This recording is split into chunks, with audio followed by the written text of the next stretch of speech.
Hey people, get ready to crush everyday IELTS and CELPIP tests for all modules and make your dreams come true. I'm your motivator and I'll be guiding you through the test prep videos. So don't forget to like, share, and subscribe, or you'll be missing out on some serious preparation.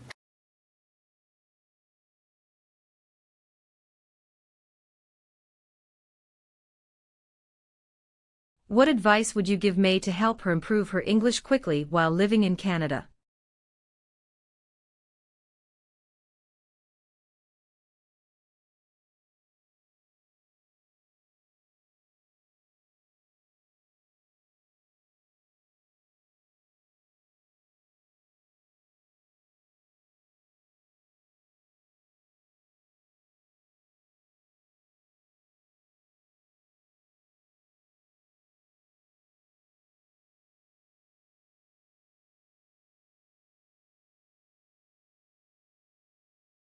Begin speaking now.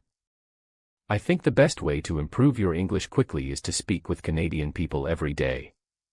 You can join a free ESL class at your local library. Also, watch Canadian TV shows and try to repeat what you hear. Don't be afraid to make mistakes, that is normal. Another good idea is to volunteer in your community. When you talk to people often, your English will get better fast. One of the most effective ways to improve your English quickly in Canada is to immerse yourself in the language as much as possible. I'd strongly recommend joining an ESL conversation circle at your local community center. These are usually free and very welcoming. Try to speak English even when it feels uncomfortable.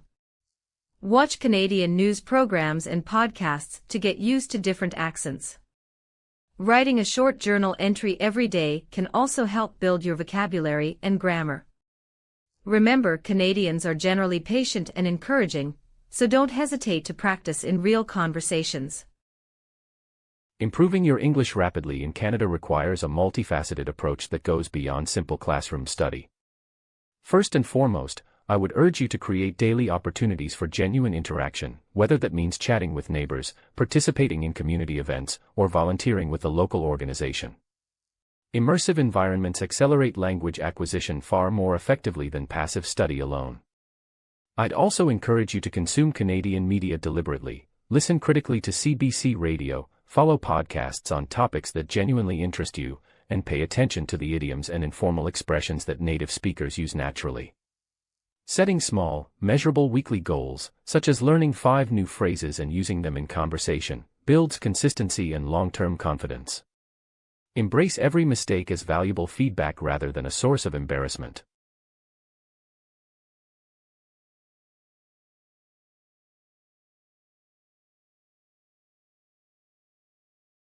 How do you respond to Arjun when he repeatedly resists your advice about improving his English?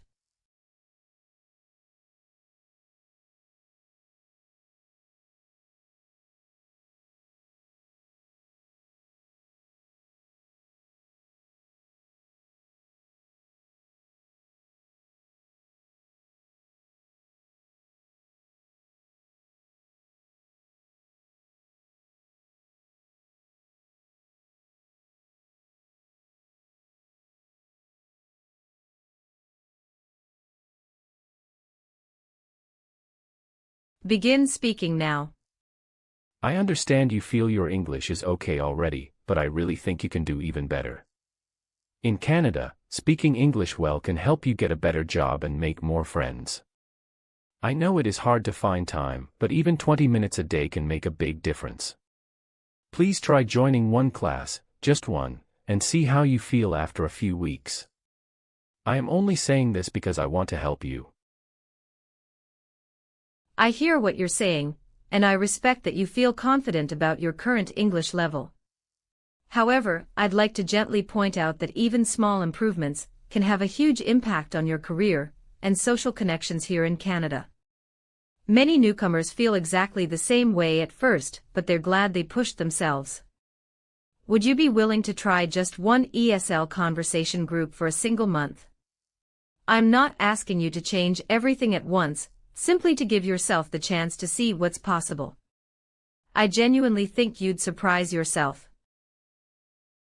I genuinely appreciate that you feel settled in your current routine, and I want to acknowledge that adapting to a new country is already an enormous achievement. That said, I'd be doing you a disservice if I didn't share my honest perspective. The opportunities available to you here in Canada, in terms of career advancement, professional networking, and civic participation, are significantly broader for those who communicate with a high degree of fluency. I'm not suggesting your English is inadequate, rather, I'm encouraging you to view language development as an ongoing, career-long investment rather than a remedial exercise. What if we identified just one specific area, perhaps professional vocabulary or presentation skills, and explored that together? A targeted, low-pressure approach might feel far more manageable than the sweeping changes you seem to be resisting.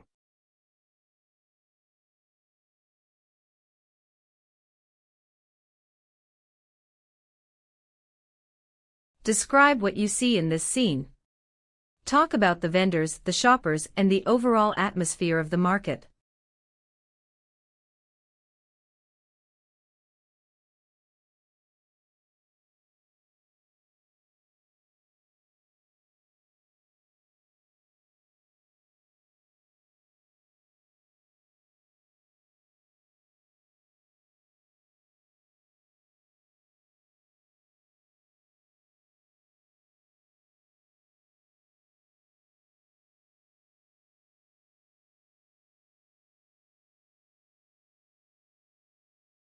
Begin speaking now. I can see a busy street market in a neighborhood. There are many vendors selling fresh fruits, vegetables, and bread. Some people are carrying bags and looking at the food. A woman is talking to a vendor about tomatoes. There are colorful signs everywhere. Children are walking with their parents. The street looks lively and friendly. Everyone seems to be enjoying the warm summer morning at the market. The image shows a lively neighborhood street market on what appears to be a warm summer morning. Colorful vendor stalls line both sides of the street, offering a wide variety of fresh produce, baked goods, and handmade crafts. In the foreground, a group of shoppers are browsing the displays, some holding reusable bags, a common sight at Canadian farmers' markets. A vendor on the left is arranging a display of bright red strawberries, while nearby a couple is sampling local honey.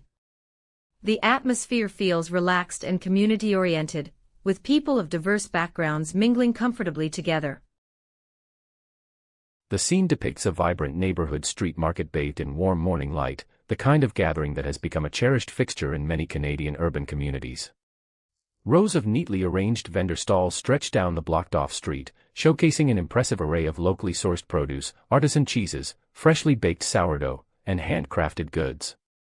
In the immediate foreground, a diverse group of shoppers navigate the crowded lane. One woman in a wide-brimmed hat is engaged in animated conversation with a produce vendor, gesturing toward a basket of heirloom tomatoes. Further back, a cluster of children has gathered around what appears to be a maple syrup demonstration. The overall mood is one of relaxed civic engagement, neighbors reconnecting, small businesses thriving, and community identity being actively reinforced through shared commerce.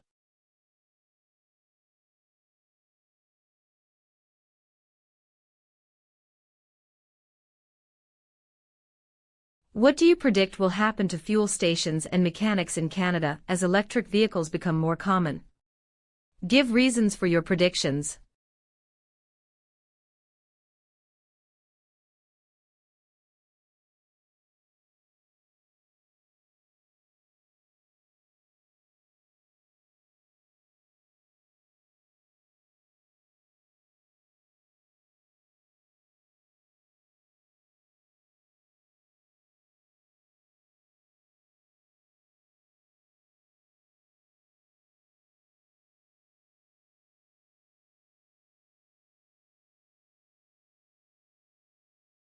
Begin speaking now.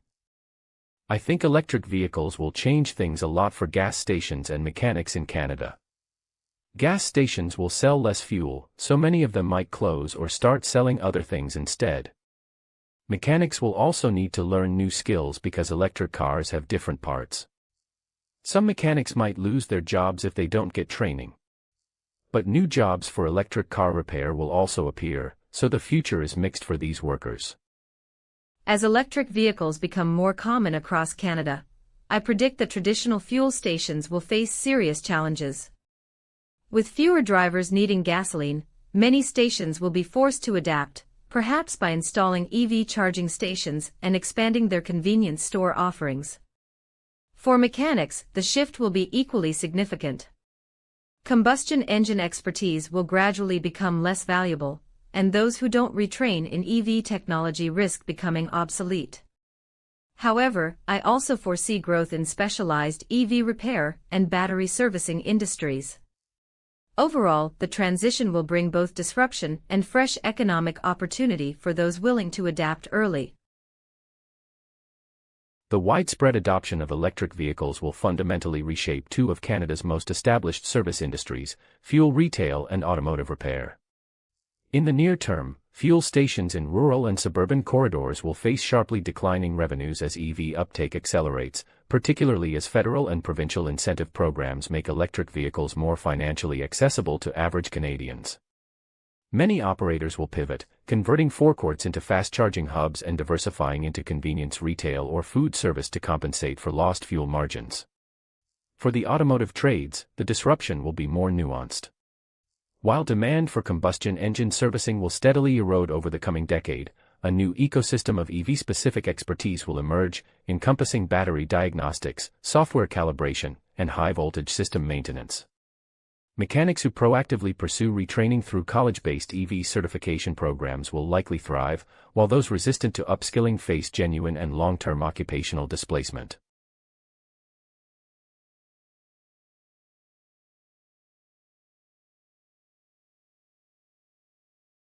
Compare the two job offers and persuade your family member which one to accept, giving specific reasons for your recommendation.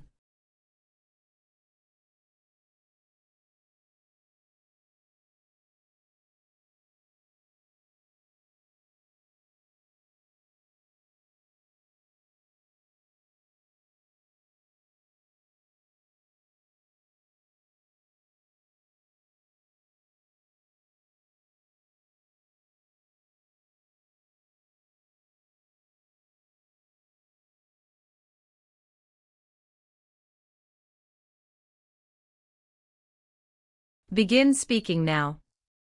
I think you should take the government job in Ottawa. Yes, the salary is a bit lower, but the benefits are much better. You get a pension plan, health coverage, and job security, which is really important right now. The startup pays more, but the hours are long and there are no benefits. Long term, the government job will be better for your health and your savings. Please consider it seriously. Between the two offers, I strongly recommend accepting the government position in Ottawa. While the Vancouver startup offers a higher salary, which is certainly attractive, the lack of benefits and demanding hours are serious drawbacks. In contrast, the government role provides a stable pension, comprehensive health benefits, and a healthy work-life balance, all of which are extremely valuable in today's uncertain economy. Additionally, government positions in Canada offer strong job security and opportunities for advancement. Over time, the total compensation will likely exceed the startup's salary. Please trust me on this, it's the smarter choice. After carefully weighing both options, I wholeheartedly urge you to accept the government position in Ottawa, and here is why. While the Vancouver tech startup's salary is undeniably appealing, the absence of benefits, pension, and extended health coverage represents a significant financial risk, particularly as living costs continue to rise across Canada. The government role, by contrast, offers a comprehensive benefits package, a defined pension plan, and a structured work schedule that promotes genuine work-life balance, something increasingly rare in the startup world. Furthermore, federal government careers in Canada provide exceptional stability, professional development programs, and a clear path for promotion. The startup's higher salary may seem attractive now, but when you factor in job security, mental health, and long-term financial planning, the government job is clearly the superior choice. Please make the wise decision.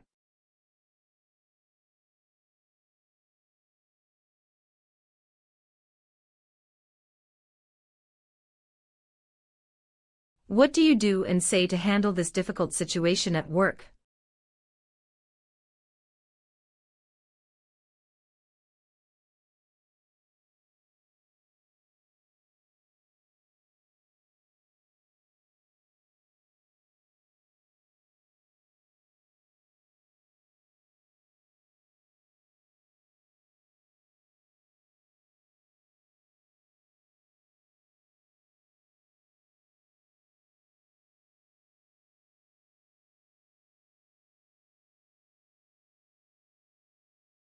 Begin speaking now. First, I would stay calm and not react in anger. Then I would speak to my coworker privately and let them know I was upset about not being credited. I would say something like, "I worked hard on that project and I expected you to mention my contribution." If it happens again, I would speak directly to our manager and explain my role in the project. This is a frustrating situation, but I would handle it professionally. First, I would approach my coworker privately and calmly express how I felt. I might say, "I noticed that you presented my project without acknowledging my contribution. That was not fair, and I would appreciate it if you corrected that with our manager." If my coworker failed to address it, I would schedule a meeting with the manager myself and bring any documentation, emails or notes that show my involvement. Maintaining professionalism while advocating for myself is essential in a Canadian workplace. While this situation is undeniably upsetting, I believe it is important to respond thoughtfully rather than react impulsively. My first step would be to request a private conversation with my coworker and address the issue directly yet diplomatically. I would say something along the lines of, "I understand you may not have intended to sideline my contributions, but presenting our shared work without acknowledging my role has placed me in a difficult professional position. I would appreciate it if you could clarify my involvement to the team and our manager." If the coworker was dismissive or uncooperative, I would approach our manager directly, bringing supporting documentation, email chains and meeting notes, to substantiate my contributions. Most Canadian workplaces have clear policies against such behavior, and if necessary, I would involve HR to ensure a fair and transparent resolution.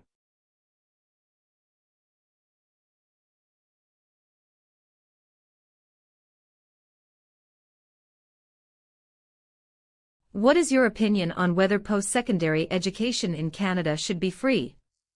Give clear reasons to support your view.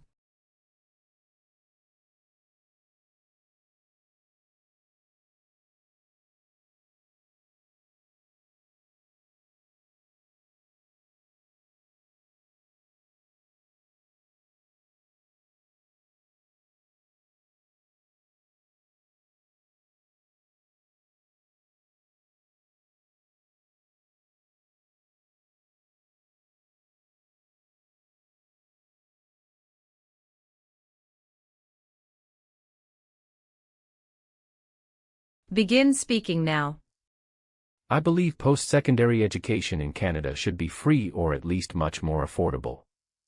Many students graduate with huge debt, which affects their whole life. When education is more accessible, more people can contribute to the economy and society. Countries like Germany offer free university and it works well. Canada is a wealthy country and should invest in its young people. This would be good for everyone. In my view, post-secondary education in Canada should be significantly subsidized, if not entirely free. The burden of student loan debt is a serious obstacle for many young Canadians, often discouraging them from pursuing higher education altogether. When tuition becomes a barrier, society loses skilled professionals in healthcare, engineering, and education.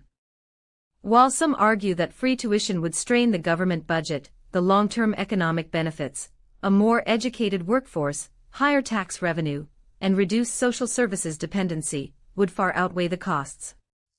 I strongly support making higher education accessible to all Canadians. I firmly believe that post-secondary education in Canada should be made tuition-free, and I hold this position for several compelling reasons. First and foremost, access to education is fundamentally a social equity issue. When tuition fees are prohibitively high, as they currently are in many Canadian provinces, students from lower-income families are systematically disadvantaged, perpetuating cycles of inequality.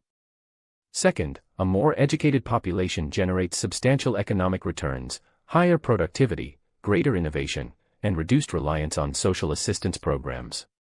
Critics often cite the fiscal burden, but this argument overlooks the significant long-term tax contributions of degree-holding workers. Countries such as Norway and Germany have demonstrated that publicly funded higher education is not only feasible but enormously beneficial. Canada, with its strong economy, has both the capacity and the moral obligation to take this important step.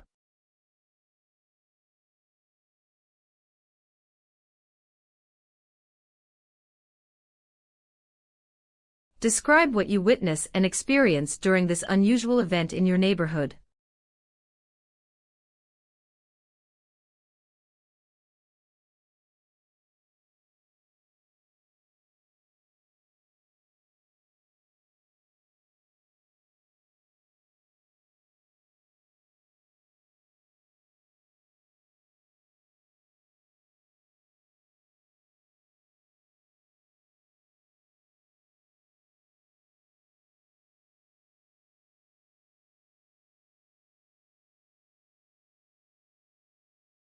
Begin speaking now. I couldn't believe my eyes. I looked out my window and saw a huge film crew set up on my street. There were bright lights everywhere and a big crowd of people. Then I realized it was a very famous singer. They were filming a music video right outside my house. I ran outside and managed to take some photos. It was one of the most exciting things that has ever happened in my neighborhood. It was an absolutely surreal morning. I was having my coffee when I noticed an unusual commotion outside. There were production trucks, lighting rigs, and a large crowd gathering on the street. When I went outside to investigate, I could hardly believe it. A world-famous Canadian artist was filming a music video right in front of my neighbor's house. Security guards were managing the crowd, but the atmosphere was electric and everyone was buzzing with excitement. I managed to get quite close and even waved at the artist, who waved back. My whole block talked about it for weeks. The morning of August 11th began ordinarily until an unusual commotion outside my window caught my attention. Looking out, I was astonished to see our quiet Toronto street completely transformed. Large production trailers, professional camera equipment, and elaborate lighting rigs had appeared seemingly overnight. Upon stepping outside, I quickly learned that a globally acclaimed Canadian musician was shooting a music video right in our neighborhood. A substantial crowd of curious onlookers had gathered on the sidewalk, buzzing with excitement and disbelief. Security personnel managed the crowd efficiently and politely, very much in the Canadian spirit. During a break between takes, the artist genuinely acknowledged the crowd, waving and signing autographs for a few thrilled neighbors. The entire experience was surreal, joyful, and utterly unexpected, a spontaneous community celebration that none of us on the block will ever forget. Hey people, how was your test? Don't forget to like, share, and subscribe, or you'll be missing out on some serious fun. See you tomorrow!